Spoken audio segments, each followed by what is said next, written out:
자, 오늘 말씀은요, 기드온에게 주신 하나님의 증거에 대한 내용입니다. 33절에서부터 40절까지 말씀인데, 먼저 말씀을 읽고 그 다음 내용을 보도록 하겠습니다. 자, 33절부터입니다. 시작. 그때 미디안과 아말렉과 동방 사람들이 다 함께 모여 요단강을 건너와서 이스라엘 골짜기에 진을 친지라. 여호와의 영이 기드온에게 임하시니 기드온이 나팔을 불매 아비에셀이 그의 뒤를 따라 부름을 받으니라.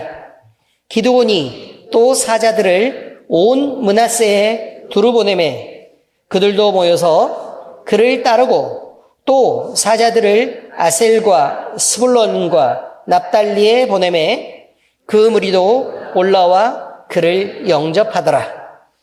기드온이 하나님께 여쭈되 주께서 이미 말씀하심 같이 내 손으로 이스라엘을 구원하시려거든 보소서. 내가 양털 한 뭉치를 타작마당에 두리니 만일 이슬이 양털에만 있고 주변 땅은 마르면 주께서 이미 말씀하심 같이 내 손으로 이스라엘을 구원하실 줄을 내가 알겠나이다 하였더니 그대로 된지라.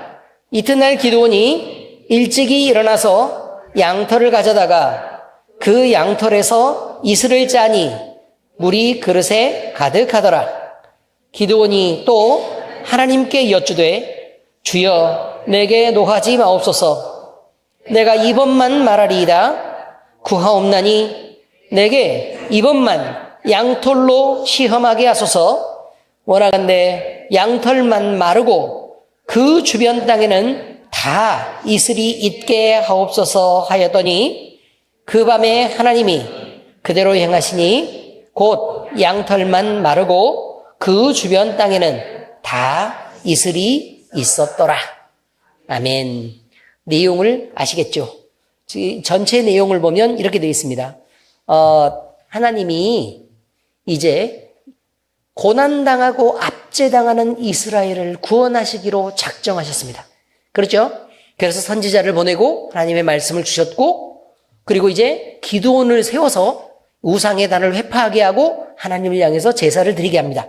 그리고 나서요, 그렇게 하고 났더니 이제 무슨 일이 벌어지게 되는 거냐면, 아니, 전쟁이 시작되려고 하는 거예요.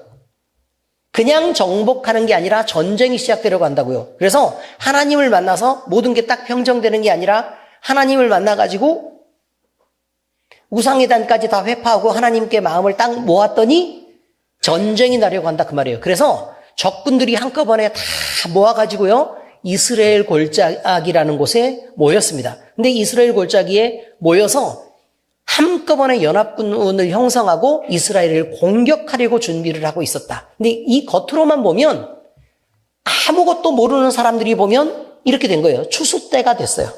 추수 때가 됐는데 이 추수 때라는 건 어떻게 알아요? 기드온이 그 다음에 곡식을 어디 가서 털고 있었어요? 포도주 틀 안에 가서 숨어서 털고 있었죠. 그죠? 그러니까 그럼 그렇게 털었다는 얘기는 곡식이 충분히 다 익었을 때 털었다는 얘기가 아니라 곡식을 빼앗기기 전에 미리미리 챙겨가지고 내가 먹을 것들을 확보하기 위해서 얼른 조심스럽게 털고 있었다. 이렇게 볼 수 있다 그 말이에요. 그러니까 그 계절이 곡식을 추수할 때가 되었기 때문에 이방에 있는 적들은 맨날 이스라엘을 맨날 털어다가 노략을 했잖아요. 그죠? 그러니까 그때가 딱 그 계절이 되니까 군사들이 한꺼번에 모여가지고 이스라엘을 공격하러 들어오려고 했다. 이제 이런 말입니다.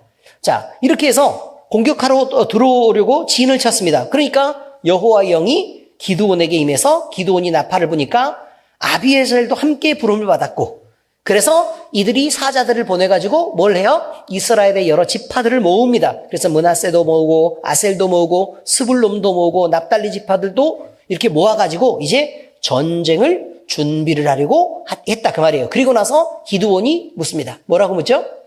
하나님, 나를 보내서 이스라엘을 구원하시는 게 맞다면 이런 증거를 보여주십시오 라고 얘기해서 양털을 한 주먹을 이렇게 갖다가 그 타작 마당에다가 이렇게 두고, 만약에 내 손으로 하나님이 이스라엘을 구원하시는 게 맞다면, 그러면 양털에만 어떻게 되고요? 이슬이 있고, 그 다음에 바깥쪽에는 완전히 마르게끔 그렇게 증거를 보여주십시오라고 얘기했다고요. 자, 그랬는데 그날 보니까 하나님이 그렇게 응답을 하셨다라고 말합니다. 그런데 사람들이 생각해보면 이런 일이 있을 수 있잖아요. 누가 모르게 양털에다가 물을 부을 수 있잖아. 그렇지 않습니까? 그러니까 의심이 될 수 있는 상황이에요. 자, 그래서 다시 기드온이 또 다시 하나님께 다시 한 번만 요청합니다. 하나님, 만약에 나를 보내서 하나님이 이스라엘을 구원하시려고 하거든 이 양털은 마르고 나머지에만 이슬로 다 적시게끔 그렇게 해 주십시오 라고 얘기했더니 그게 하나님이 그렇게 응답하셔서 양털은 마르고 주변 땅에는 이슬이 다 이렇게 있도록 그렇게 되었다. 이제 이런 말이 오늘의 내용입니다. 자, 그런데 이 두 번째에는 사람들이 골고루 조루를 갖고 물을 뿌릴 수 있을까요? 없을까요? 스프링클러나 조루 갖고. 양털만 빼고 요건 불가능하죠. 그래서 믿을 수밖에 없게 되는 상황이 생겼다. 이런 말입니다. 여러분, 내용은 아주 간단한데요. 여기서 우리가 기드온을 볼 때 어떤 단어가 등장하는 거냐면 시험이라는 단어가 등장합니다. 시험. 누구를 시험한다고 얘기하죠? 하나님을 기드온이 시험하게끔 허락해 주십시오라고 얘기하죠. 시험하게끔 허락해 주십시오라고 얘기해요. 그러면 우리 신앙 안에서도 우리가 지금 늘 생각하는 건 이거예요. 내가 하나님 앞에 증거를 받고 싶은데 어떤 증거를 받고 싶으면 내가 하나님을 시험해도 되나? 싶은 생각이 딱 든단 말이에요. 안 그렇습니까? 그렇죠? 그죠? 만약에 하나님이 살아계시다면, 이 일을 이렇게 이루실 거라면 내가 하나님을 이렇게 시험해도 괜찮습니까? 하나님, 그럼 이것 좀 들어주세요. 그럼 내가 하나님이 있는 걸 알겠습니다. 라고 말하기가 쉽다는 거예요. 의미를 아시겠죠? 예를 들면, 하필 카드 값이 부족한데 137만 2,500원이 부족해요. 얼마요?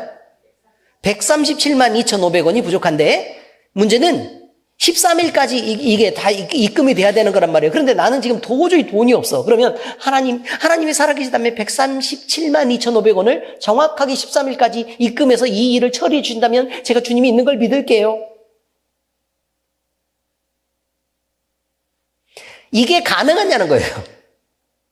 성경에서 이걸 허락하는 게 가능하냐. 이게 굉장히 중요한 문제예요. 왜냐면 이건 100만 원도 아니고 137만 원이라니까요. 137만 2,500원.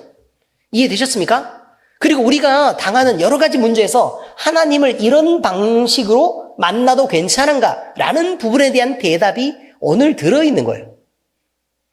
오늘 이렇게 들어있는 거라 그 말이에요. 그러니까 만약에 이게 가능하다면 우리는 그런 기도를 해도 되는 거고, 만약에 불가능하다면 왜 이런 기도를 하면 안 되는가를 배우는 거예요.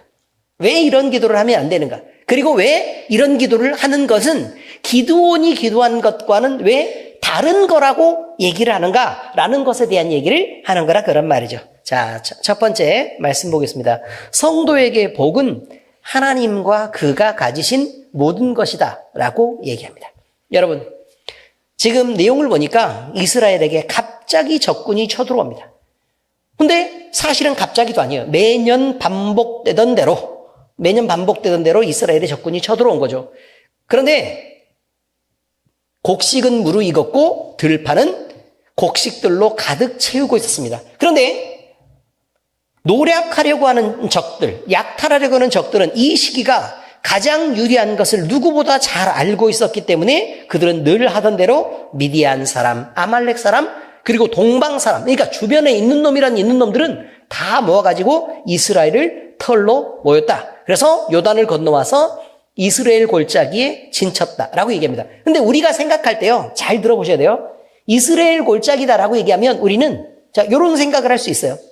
여기 산이 이렇게 있고, 여기 산이 있고, 여기 계곡이 이렇게 있는데 여기 계곡을 이스라엘 골짜기라고 얘기하나 보다. 그런 게 아니에요. 골짜기란 말은 여기 산이 있어요. 여기도 산이 있어요. 그런데 이렇게 해서 이 사이에 평야가 만들어져 있어요. 넓은 평야가 만들어져 있고 여기에는요 물이 풍부하고 농사 지을 수 있는 넓은 들판이 존재하는 거예요. 이게 바로 이스라엘 평야 또 이스라엘 골짜기라고 얘기하는데 사람들이 거기가 옆에 있는 산보다 깊으니까 이스라엘 계곡이라고도 불러요. 아시겠죠? 그러니까 그러면 그냥 이스라엘 계곡이라도 하고도 부르는 이 골짜기는 사실은 곡창지대다 이렇게 말할 수 있다 이런 말입니다. 자, 여러분 그런데요 이제 이스라엘 골짜기가 그냥 간단하게 여기만 이렇게 있는 게 아니고요. 사실은 자 지도를 여러분들이 상상을 해봐야 되는데 지도를 상상해 봐야 되는데 자 이거 보세요. 여기 지중해 이쪽에 지중해가 있어요. 바다. 그다음에 이스라엘 땅덩어리가 이렇게 있죠. 그럼 여기는 갈릴리가 있고 요단강이 이렇게 있고요. 여기 사해가 이렇게 있습니다. 이해되시죠?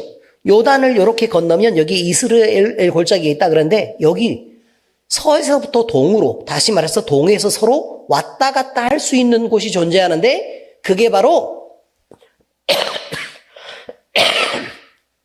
산이 높은 곳을 넘어갈 수는 없으니까 골짜기의 낮은 쪽들을 이렇게 따라서 길이 형성돼 있어서 동서로 움직이는 굉장히 중요한 길이 형성된 곳이 있어요. 여기가 바로 뭐냐면 이스라엘 골짜기예요. 근데 이것만 뿐만 아니라 그러면 이 이스라엘 골짜기 쪽으로 조금만 이렇게 올라오면요, 또 뭐가 있는 거냐면, 무기또 산이 있습니다. 무기또. 이게 어떤, 여러분이 볼 때요, 아마겟돈, 이런 말 들어보셨죠?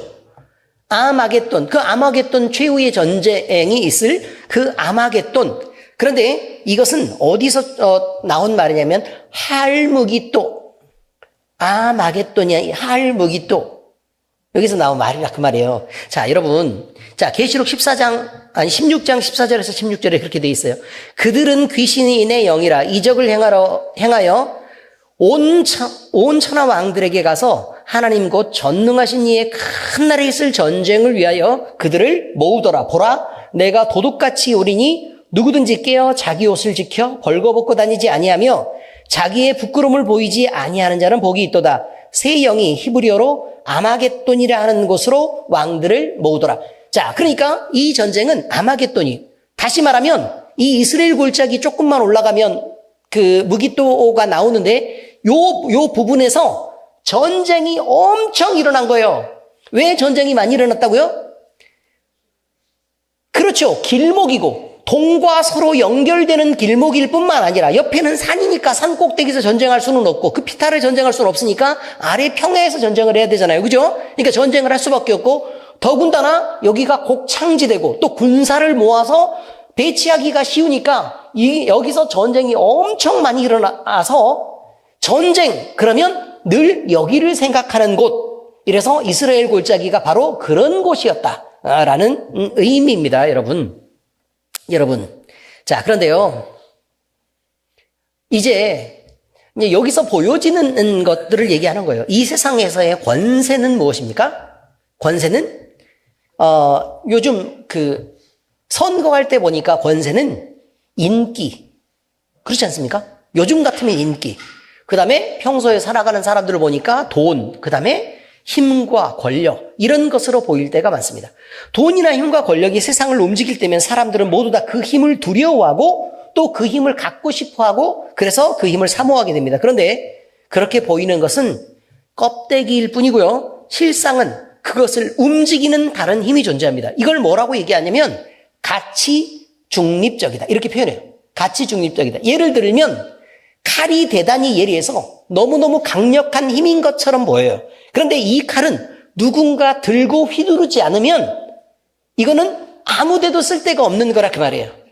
의미를 아시겠죠 이제? 자, 그래서 가치 중립적이라는 말은 이것이 선한 방향으로 쓰일 때도 있고 때로는 악한 방향으로 쓰일 때도 있는데 누구의 손에 쥐어지느냐에 따라 다르게 된다. 예를 들면 아주 흔한 예로 이 예리한 칼이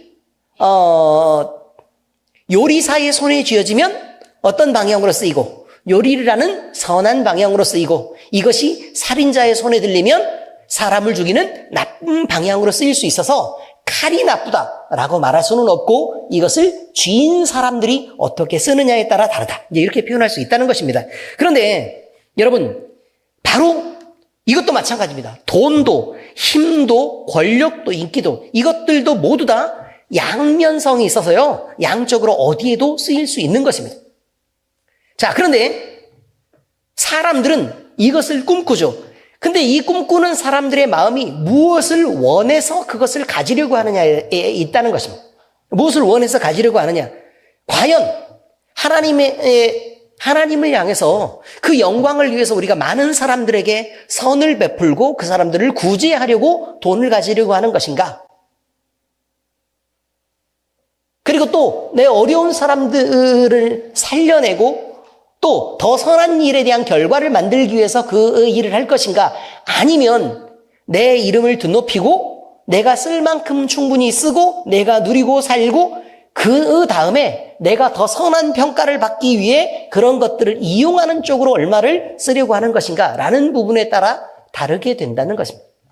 여러분, 결국 사람은 마음 먹은 것이 무엇이냐에 따라서요, 자기가 가진 힘, 자기가 가진 권력, 또 자기가 가진 권세가 어느 방향으로 쓰이는 게 결정돼요. 그럼 우리는 하나님이 우리에게 계시기 때문에 늘 우리에게 어떤 수단이, 이게 크고 중요한 수단이 됐든 아니면 작고 사소하며 아니면 별 볼 일 없는 수단이 됐든 간에 늘 우리가 하나님을 향해서 쓰는 습관들을 가져야, 그래야 이것이 하나님의 영광을 위한 좋은 목적으로 사용될 수 있을 거 아니냐라는 그런 부분들을 먼저 말씀드리는 것입니다. 여러분, 어느 누구나 손에 쥐지 않은 사람은 아무도 없습니다. 누구라도 손에 쥐었습니다. 근데 그 손에 쥔 것이 남들이 보기에는 대단히 큰 것일지도 모르고 또 내가 생각하기에는 엄청 작은 것이라고 느낄지도 모릅니다. 그런데 여러분이 가진 모든 수단들로 하나님께 영광을 돌리시기를 바랍니다.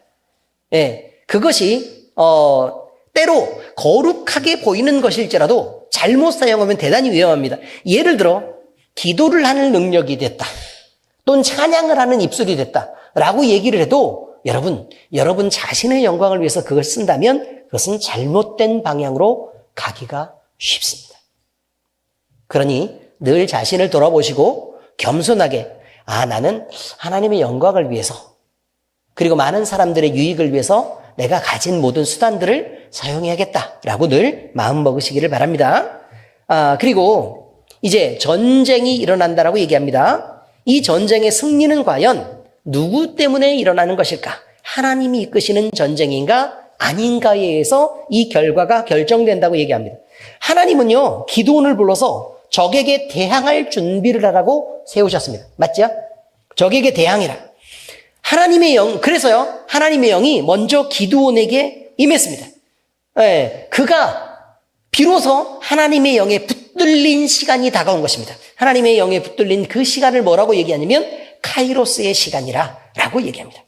여호와의 영은 기드온에게 강림했고 그를 감쌌고 그는 비로소 그때가 되니까 본체를 바라볼 만한 지혜가 생긴 것입니다. 그래서요, 기도는 하나님이 나서시는 전쟁에만 승리가 있다는 걸 알게 됐습니다. 다시 말하면요, 만약에 기드온 자신에게 하나님의 영이 임하지 않고 기드온 자신에게 자 나가서 한번 해봐 라고 있었으면 여러 가지 상황도 재고 판단하고 이렇게 했을 것입니다. 그렇지 않습니까? 그런데 하나님의 영이 딱 임하니까 뭐부터 보기 시작했다고요? 하나님의 영이 딱 임하니까 먼저 나팔부터 불었어요. 그렇죠. 그 나팔을 불었다는 얘기는 여기서 얘기하면 선포예요. 선포. 하나님이 임하고 하나님이 일하신다는 것에 대한 선포를 지금 했다는 거예요. 그러면 하나님이 일하는 선포를 했었을 때 그 다음에 뭐를 했느냐? 그는 다음 사역자가 세워지는 걸 봤어요. 그렇죠. 다음 사역자가 세워지는 걸 봤어요. 이게 무슨 말이냐면 동역자들이 세워지는 걸 봤다 그 말이에요. 그리고 함께 일할 사람을 위해서 사자를 보냈어요. 그가 초청했을 때 여러 지파에서부터 한꺼번에 사람들이 몰려들었어요. 하나님이 일하는 건 지금과 같아요. 우리가 만약에 이 교회에서 하나님의 일을 하고 싶다라고 얘기하면 내가 예수 그리스도의 이름으로 서는 게 먼저예요. 그런데 내가 섰다고 생각하지만 사실은 하나님이 세우시는 그 카이로스의 시간 속에 내가 세워지는 거라, 그런 말이죠. 여러분이 만약에 어떤 일들로 하나님 앞에서 만약에 쓰이고 싶다면 여러분은 간절히 기도해야 돼요. 그리고 성령의 뜨거움 속에 여러분들이 사로잡혀 있어야 돼요. 그래야 하나님이 일하는 시간 속에 여러분이 들어가고 하나님이 맹렬하게 이끄는 그 속에서 여러분이 움직일 수 있는 그 파워를 갖게 된다는 거예요. 중요한 건 힘이에요. 힘이 없으면 아무것도 못하죠. 그렇지 않습니까? 그렇죠? 그리고 났는데 하나님은 그냥 그를 그대로 내버려 두지 않고 혼자서 하지 않는다 그 말이에요. 물론 혼자서 해도 뭐 삼손처럼 나가서 할 수 있겠죠. 그런데 하나님은 그때에 만약에 전쟁을 준비한다 그러면 혼자 가지 않고 그와 함께하는 사람들, 다시 말해서 동역자들을 세우는데요. 그 동역자들 중에 지도자를 세우고 그 다음에 그를 따르는 여러 사람들을 한꺼번에 세워나간다. 그런 의미를 갖는 거예요. 근데 모두 다 이 사람들 모두 다 하나님께 이끌림을 받은 것이고요. 동일하게 하나님의 영광을 위해서 선 거예요. 동일하게 하나님의 영광을 위해서. 누구는 지도자라, 저 사람 대단해 보이고, 또 누구는 뒤에 따라오는 사람이라 누구는 덜 중요하게 보일지도 모르지만 이건 사람들의 판단이지 하나님은 모든 사람들을 다 모아서 함께 일하시는 하나님인 것을 우리는 잊으면 안 된다고 얘기하는 것입니다. 여러분, 기드온의 마음속에는 이런 게 있었어요. 자기 민족들이 계속해서 착취를 당해가면서요, 당해왔던 그 과거에 대한 아픔이 있었어요. 대단히 가슴이 아팠어요. 대단히. 왜 내 민족은 이렇게까지 착취를 당하고 왜 이렇게 고생을 하면서 이렇게 버려져야 했던가? 왜 이렇게까지 이 수치와 모욕을 당하면서 이렇게 이 땅에서 살아가야 되는 사람으로 살았던가? 이런 것에 대한 끓는 마음들이 사실은 기드온의 마음속에 있었다는 거예요. 그 하나님이 그에게 그 마음을 들었죠. 그렇지 않습니까? 그렇습니다. 뿐만 아닙니다.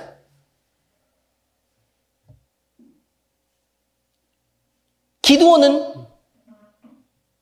하나님이 이끌었을 때 물론 나 같은 자가라고 생각을 할 수 있겠지만 여러분, 하나님이 이제 가자라고 얘기했을 때 기도는 당당하게 일어섰습니다. 이게 어떤 의미를 갖고 있는 거냐면 자기 자신이 나서서 희생하는 것에 대한 두려움이 사실 없었어요. 대단한 용기를 갖고 있었다. 그런 말입니다.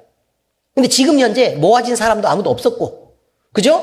그 다음에 지금 여러 지파의 사자들을 보내기는 하지만 이미 사람들이 모여있는 것도 아니었어요. 그러니까 사람이 모인 것도 아니고 힘을 가진 것도 아니고 그렇다고 무기가 준비된 것도 아닌데 기도는 두려워하지 않았습니다. 바로 그것입니다. 왜 그랬을까? 딱 한 가지예요. 그가 자신이 가지는 뜨거운 애국심을 의지한 게 아니라 그 말이에요. 자신이 가지는 민족을 사랑하는 뜨거운 마음들을 의지했던 것도 아니고 그 다음에 사람들이 주변을 감싸고 있어서 나와 함께 훈련된 많은 사람이 존재했다는 그 힘을 의지한 것도 아니었다는 것입니다. 그는 하나님의 영에 감동되었고 하나님의 신이 임하자 그는 이끌림을 받는 그것만으로도 충분하다는 것을 알게 되었다는 것뿐입니다. 바로 이것입니다. 우리가 이기는 것은 우리 자신의 강한 신념이나 믿음이라고 생각할 수 있지만 그렇지 않습니다. 그건 착각입니다. 하나님이 강권하시고 붙잡으시면 이기는 것입니다. 적들을 상대하는 것도 마찬가지입니다. 우리의 승리는 칼의 예리함이 있는 것이 아닙니다. 우리의 승리는 하나님의 뜻이 그리고 하나님이 개입하시느냐라는 것에 의해서 좌우됩니다. 아무리 어려운 싸움이라도 하나님이 원하시는 것이 맞고 그리고 하나님이 나서시는 싸움이라고 생각한다면 반드시 이깁니다. 그러나 하나님이 외면하시거나 또 자기가 나서는 싸움이 되면 승리는 보장받을 수 없게 되고 오히려 지는 것이 정해져 있는 것뿐입니다. 그런데 우리가 흔하게 하는 실수 중 하나가 있습니다. 이것은 하나님의 뜻이 무엇이냐를 묻기 전에 자신이 싸움의 목적을 정해두고 또 싸움의 승리의 방향을 정해두고 하나님의 도움을 요청하는 것이다. 이런 말입니다. 자, 다시 가겠습니다. 여러분, 우리가 기도를 해요. 지금 여기에 나오는 거예요. 바로 이거예요. 우리가 기도를 한단 말이에요. 그러면 기도를 할 때 반드시 이기는 싸움이라는 게 존재한다고 성경은 얘기해요. 반드시 이기는 싸움. 자, 반드시 이기는 싸움의 첫 번째 조건은 뭐라고요? 하나님이 인정하시는 싸움이어야 돼요. 하나님의 뜻이 있어야 된다고. 하나님 인정하시는 싸움. 그래서 하나님이 너 이렇게 해라 라는 명령을 받아야 받은 싸움이면 무조건 이기는 싸움이라 그 말이에요. 무조건 이기는 싸움. 두 번째는요. 그 싸움에서도 예를 들어 가나안은 정복하는 그 싸움 같은 거예요. 그래도 여리고는 이겼어요. 아이성의 전투는요. 졌어요. 그러면 가나안을 정복하지 말라는 게 아니잖아요. 아이성을 정복하는 게 하나님의 뜻인 건 맞아요. 그렇지만 누가 앞서갔어요? 사람이 앞서가는 아이성의 전투는 졌고 하나님이 앞서가셨던 여리고의 전투는 이겼단 말이에요. 왜? 그러면 우리는 여기서도 분명히 증거를 얻을 수 있어야 된다는 거예요. 자, 그러면 하나님의 뜻이 임하더라도 누가 앞서면 진다? 내가 앞서면 진다는 거예요. 내가 앞서버리면 진다. 그럼 내가 앞서지 않고 어떻게 싸우냐 이 말이에요. 내가 앞서지 않고 어떻게 싸우냐. 답답하죠. 아니요. 하나님이 길을 열으실 때 그때 우리는 가면 된다는 거예요. 하나님이 길을 열지 않았는데 억지로 뚫고 지나가지 좀 말라고 얘기하는 거예요. 대단한 믿음이 있는 것처럼 그렇게 생쇼하지 말라고 얘기하는 거예요. 그래서 지나친 열심은 그냥 가만히 있는 것만 못해요. 사람들이 얘기하죠. 교회를 다니면서 열심을 좀 내세요. 죽도록 충성하세요. 라고 얘기하는데 그때는 이 죽도록 충성하라는 얘기는 뭐가 있을 때 얘기하면 하나님의 뜻이며 그리고 너에게 그 충성을 요구할 때 하라고 얘기하는 거예요. 여러분에게 그 충성을 요구하면 여러분 당연히 죽도록 충성을 해야 되겠지만 그러나 여러분이 앞서라는 말과는 다른 의미인 것을 꼭 우리는 알아야 된다는 것입니다. 그래서요. 자, 우리가 잘못하는 것들을 지적하려고 하는 건데 자, 보세요. 우리 마음속에 이러이러한 소원이 있어요. 우리 마음속에 이러이러한 소원이 있다고요. 근데 이런 소원이 있을 때 과연 우리는 하나님 앞에 어떤 기도를 하느냐는 거죠. 하나님 앞에 어떤 기도를 하느냐. 그러면 내가 너무 이걸 간절해서요. 하나님의 영광을 위해서라도 이건 꼭 들어주셔야 돼요. 그래서 하나님 앞에 나와가지고 맨날 부르짖고 간구하면서 이 소원을 통과시키기 위해서 최선을 다해서 노력하는 그런 사람들이 있다고 얘기하는 거예요. 그럼 과연 맞을까요? 틀릴까요? 어느 부분에서 그럼 틀렸어요? 어느 부분에서? 자, 1번. 우리가 점검해야 되는 건 1번은 뭐여야 되냐면 내가 품은 소원이 하나님의 뜻인가를 먼저 점검해야 되는 게 먼저라고요. 그래서 우리는 기도할 때 늘 뭐부터 해야 돼요? 하나님이 기뻐하시는 뜻이 이것이 맞습니까? 부터 물어야 돼요. 내 마음이 아무리 간절해도 그것을 넘어서면 안 된다고 얘기하는 거예요. 하나님의 뜻을 넘어서는 일이어서는 안 된다. 자, 의미를 아시겠죠? 자, 이것이 하나님이 기뻐하시는 뜻이 맞습니까? 라고 얘기를 해요. 그럼 하나님은 이것이 기뻐하시는 뜻이다, 아니다를 우리 마음에 알게 하세요. 이해하셨죠? 무슨 말인지? 자, 반대도 있어요. 우리가 안 하려고 버티는 일이 있어요. 안 하려고 버티는 일 중에 하나님의 안 하려고 버티면서 기도도 하기 싫어하죠. 그럼에도 불구하고 하나님이 이것은 내 뜻이다 라고 얘기하는 것도 있어요. 그럼 우리는 어떻게 해야 돼요? 그렇죠. 그 뜻을 따라가야만 한다는 거예요. 그 뜻을 따라가야 된다. 그래서 우리는 우리 마음에 품은 소원이 있든 아니면 없든 간에 반드시 어떤 거 하나는 분명히 해야 되냐면 하나님의 뜻을 묻는 일만큼은 반드시 해야 된다는 것을 얘기를 하고 있는 거예요. 그리고 두 번째는 바로 이거예요. 두 번째는 만약에 하나님의 뜻이라면 그러면 우리가 어떻게 싸울까요를 물어야 돼요. 어떻게 싸울까요? 어떻게 싸울까요? 그리고 언제 가면 될까요? 라는 걸 물어야지 우리가 하나님이 원하시는 방법대로 싸울 수 있어요. 그냥 앞에서 예를 들면 이런 게 있어요. 여러분들이 친구랑 같이요. 누구랑 이렇게 불화한 일이 있어가지고 내가 혼자 말을 못 하겠는데 친구가 대신 가주겠다고 이렇게 해가지고 같이 이제 찾아갔어요. 대신 만났단 말이에요. 그랬는데 나는 그냥 가볍게 좀 마음을 좀 풀고 좀 이렇게 오려고 좀 해서 갔었는데, 응? 친구가 가가지고 막 난리를 지기고 막 다 뒤집고 그래가지고 막 삿대질 하면서 싸우고 이렇게 있으면 입장이 어떻게 돼요? 입장이 많이 곤란해지죠. 의미는 이해하셨어요?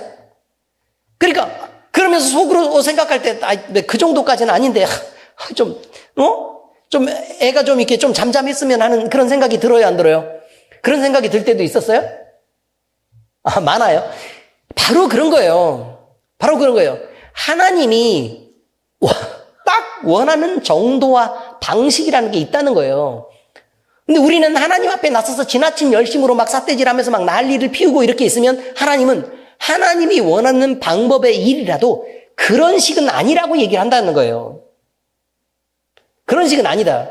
그래서 우리가 가지는 기본적인 그리스도인의 태도들은 자신감이 아니에요. 1번, 겸손해야 돼요. 1번, 겸손해야 된다고요. 제일 중요한 게 그거예요. 겸손해야 돼요. 다른 사람을 만날 때 겸손해야 된다고요. 그래서 눈빛을 이런 식으로 좀 보지 말고, 이런 식으로 보지 말고, 웬만하면 이런 식으로 좀 봐야 돼요. 아시겠어요? 어떻게 보시라고요? 그렇죠. 조금 이렇게 우러러 봐주고 이렇게 봐야 되는데, 자꾸 이렇게 위에서 아래로 깔아봐. 이승우 집사님, 키 큰 사람들이 이런 게 문제라고.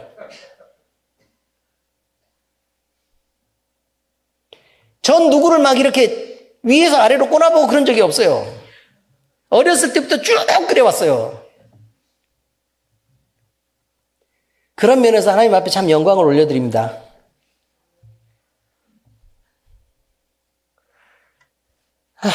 마음이 답답하네요, 근데. 자, 근데 이런 것들은 늘 생각해둬야 돼요. 1번은 겸손한 거예요. 겸손해야 돼요.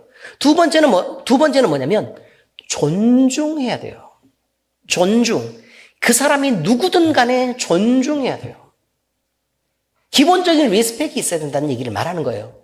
그래서 다른 사람을 예를 들어 우리가 전철을 탈 때요.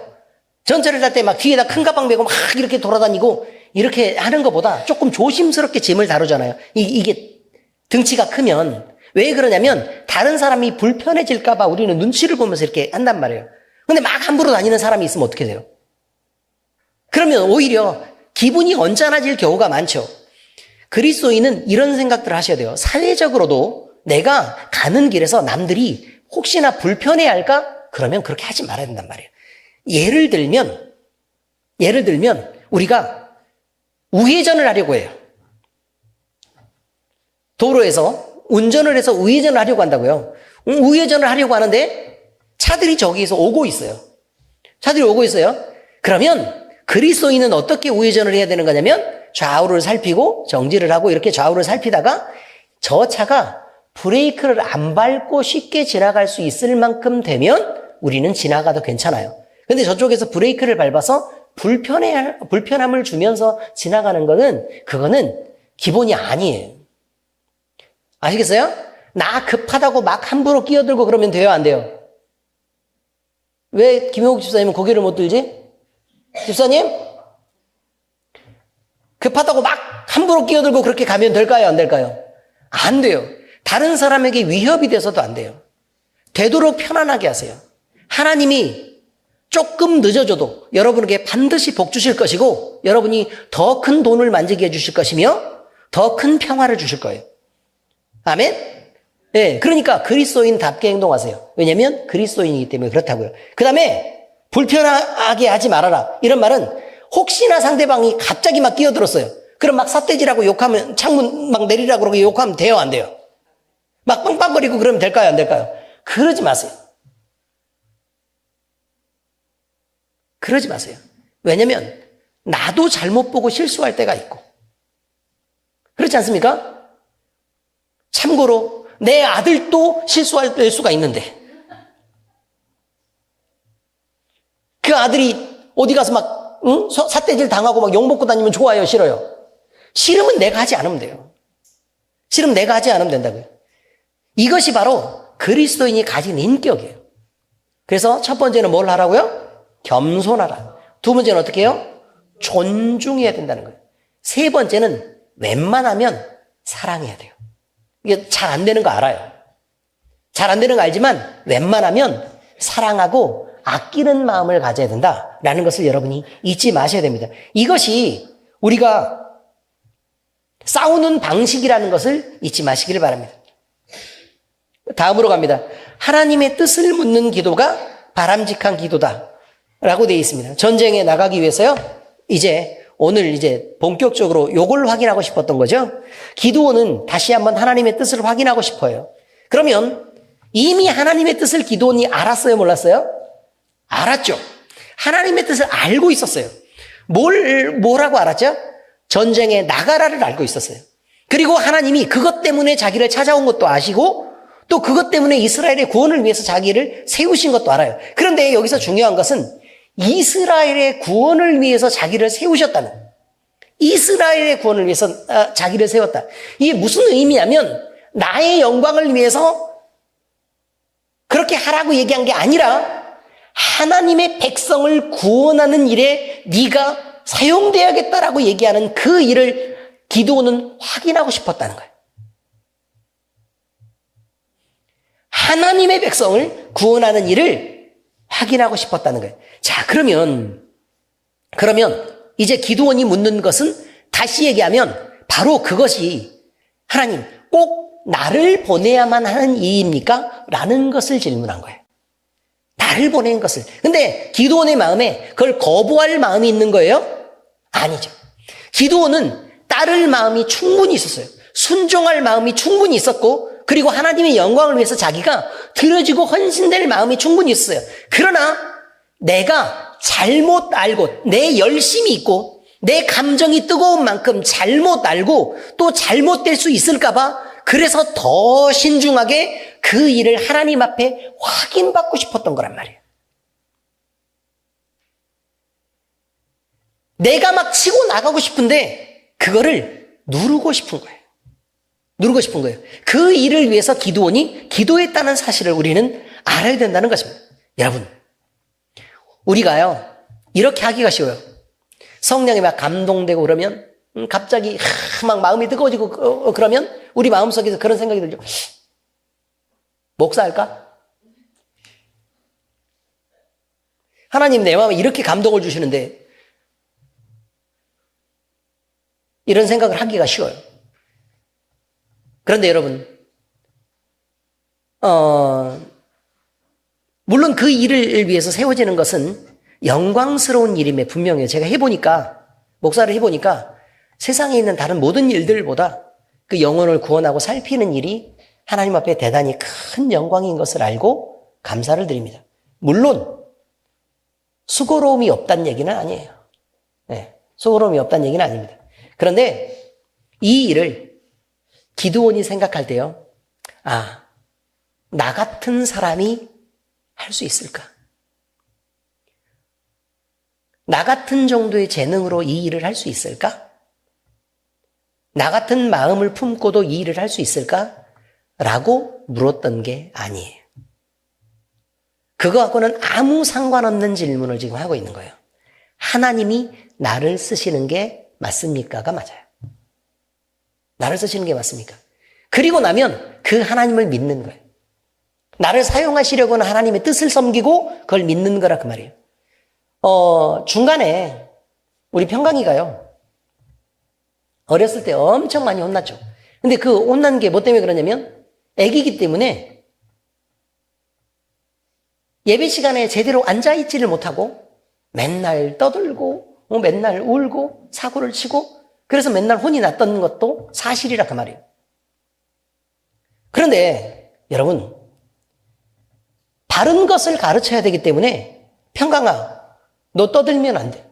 예배 시간에 하나님을 향한 예배이기 때문에 떠들면 안 돼. 자리에 앉아서 예배를 드려야 되는 거야. 라고 이야기를 해주는 건 분명히 맞아요, 안 맞아요? 맞아요. 그 얘기는 해줘야 되는 거예요. 해줘야 되는 거라고요. 그런데 이거는 어떤 의미에서 보면 대단히 부모든 부모가 아니든 아주 담담하게 정확한 팩트만 얘기해야 돼요. 왜냐면 평강이랑 가깝고 막 안타까운 자기의 마음을 이렇게 씌워가지고요. 자기의 마음을 씌워가지고, 응? 너는 왜 그래? 그러면서 막 두들겨 패고 혼내고 그럼 돼요, 안 돼요? 그럼 될까요, 안 될까요? 안 돼요. 그러면 안 된다고요. 왜냐면 애들은 잘 모르기 때문에 정확한 팩트를 가르치기 위해서 그걸 하는 거예요. 그렇다고 그러면 그 얘기를 한다고 부모가 막 마음이 상해가지고 막 그러면 나는 장로도 안 하고 권사도 안 할래. 그럼 돼요, 안 돼요? 또 그것도 안 돼요. 그냥 가르치는 거예요. 하나님을 예배할 때는 그냥 제 자리를 잘 지켜서 예배 시간에 이렇게 예배를 드리는 게 맞다를 그저 여러 번 이야기하는 것으로 애들이 충분히 알아들어요. 그리고 시간이 지나면 그 아이들은 예배하는 자녀로 잘 자라게 돼요. 우리가 생각을 할 때는 우리가 훈육하고 애를 꺾어서 복종을 시켜야만 믿는 거라고 생각하겠지만 그렇지 않아요. 굳이 우리 힘으로 꺾지 않아도, 굳이 우리 힘으로 복종시키지 않아도 그 아이는 하나님이 붙잡고 변화시킬 것을 우리가 믿으면서 얘기하는 거예요. 그것이 중요한 거예요. 왜 나는 믿는 하나님이 평강의 하나님은 아니라고 생각하냐고. 내 하나님은 평강의 하나님도 돼요. 그지 평강아?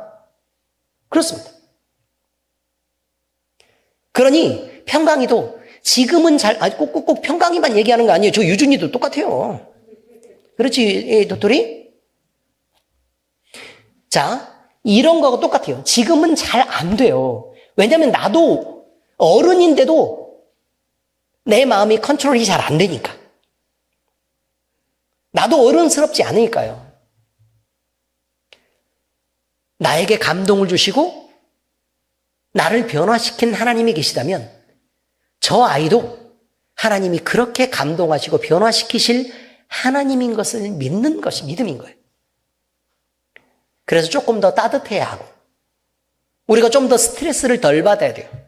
혹시나 우리 애가 잘못해가지고 꾸중을 들어도 누구나 실수할 수 있는 과정 중에 한 번 똑같은 꾸중을 듣는 거예요. 내 새끼가 미움을 받는 게 아니라고. 의미를 아셨습니까? 아시겠죠? 그러니 여러분, 우리는 교회 안에 있는 모든 어린이들을 함께 키우고 저는 교회 안에 있는 모든 어른이들을 키우고 있는 중입니다.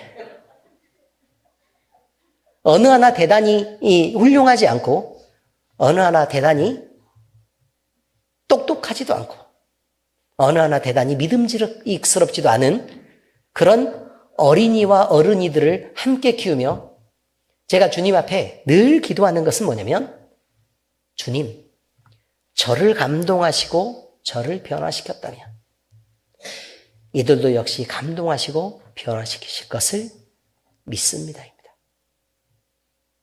그렇게 우리가 함께 가는 것입니다. 기도하겠습니다. 하나님 아버지 감사합니다. 우리 주님의 뜻은 어디에 있고 또 주님이 무엇을 기뻐하시는지 우리가 분명히 분별하기를 원하고 또 그 뜻을 섬기기를 원합니다. 그러나 우리가 주님의 뜻을 분명히 알아도 우리가 스스로 그것들을 지켜내거나 또 그것들을 온전히 이뤄낼 만큼의 실력도 또 우리의 마음가짐도 또 기술도 재능도 없는 우리임을 우리는 인정합니다. 그러나 우리는 우리를 변화시키고 또 우리를 만들어 가시는 하나님을 믿기에 이 교회가 하나님 앞에서 거룩하고 아름답게 변화될 것을 믿고 또 우리 아이들도 또 우리들도 점점 주님 닮은 모습으로 자라갈 것을 믿기에 감사를 드립니다. 주님, 우리를 통해 모든 영광을 받으시고 그 크신 하나님이 우리를 통해 높임을 받으시옵소서. 살아계신 우리 주 예수 그리스도의 이름으로 감사하며 기도합니다. 아멘.